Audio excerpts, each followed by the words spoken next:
Before we get into the water, because I'm genuinely interested in that as well, and the whole, the whole nutrition side, we're going to have tons of golden nuggets for you. Joy's going to share all that knowledge you've probably gained since the past year, maybe since you've been on. But first, let us know, since you've been on, what has been going on. You've been traveling the world. You're back in Thailand. It seems like you're here permanent. Just let us know a little bit about the gap between the time you've been on and today. Yeah, I think during COVID, I was, bopping around. Thailand was kind of dead. I was looking for my next home. I tried Bali.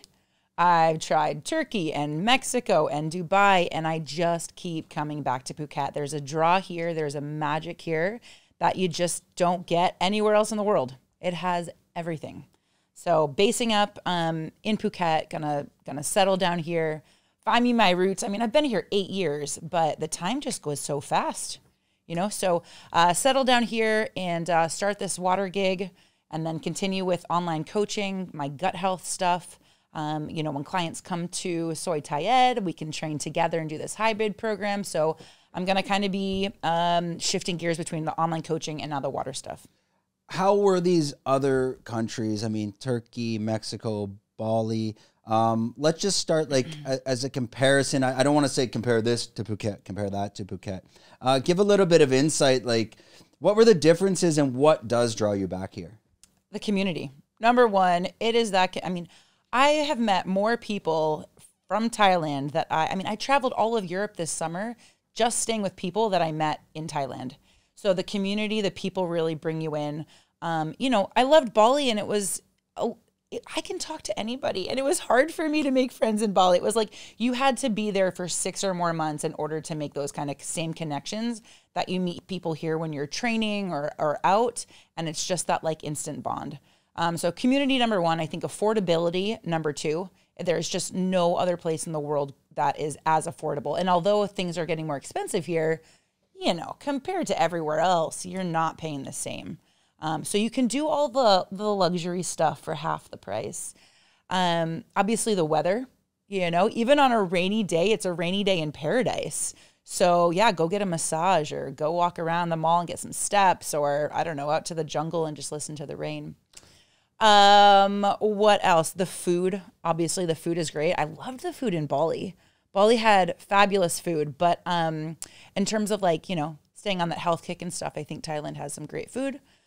And then, you can relax, you can go on a beach trip, or you could party in Patong. It really does have a broad mix of everything here. So, this is it for me. Well, I think the closest comparison might be Bali because of the same region. Yep. How is that any different? Because Bali, you got Kuta. That's your Patong. Yeah. You got Canggu, which maybe could be your Bang Tao, but we're not there yet. So you got your variety. You got definitely the beach clubs are better there. But it's the traffic. That's the killer. Oh, the kill. I was only living 10 minutes from the gym, but the scooter ride was so hectic. Getting to the gym, it was like I had to decompress before I started even training. So that kind of kills the vibe. Things are so spread out. You have these beautiful beach clubs, and Uluwatu has these beautiful coastal things, and Ubud but everything is so spread out. So it kind of does deter, I guess, from the excitement of it. Yeah, even I was there. I've been there 5 times, and it's always a 3-year gap between I go, and every time I go and I land, I'm like, why am I back here again? And it's like you said. If you are in Canggu and you just want to go to these waterfalls, the waterfalls with the swings and it's gorgeous there. You're in bumper-to-bumper motorbike traffic for an hour. At least. And it's gorgeous. You're in these farm fields, it's gorgeous, but it's still bumper-to-bumper. What people don't realize, there's 4 million people living on this island. Yeah. It's something else. And the sad part now is that they are really tearing down all the rice paddies because everybody is building. Right. So everybody's building villas over there. They're building a brand new beach club that's going to be huge right outside of Canggu. So yeah, I think that the vibe is a lot different than it was 5 or 10 years ago. Yeah, it probably even has a faster pace there because everyone's kind of everybody's in a rush. Yeah. If you enjoyed this content, we're doing 5 clips like this a week. If you want to watch the full podcast, click here.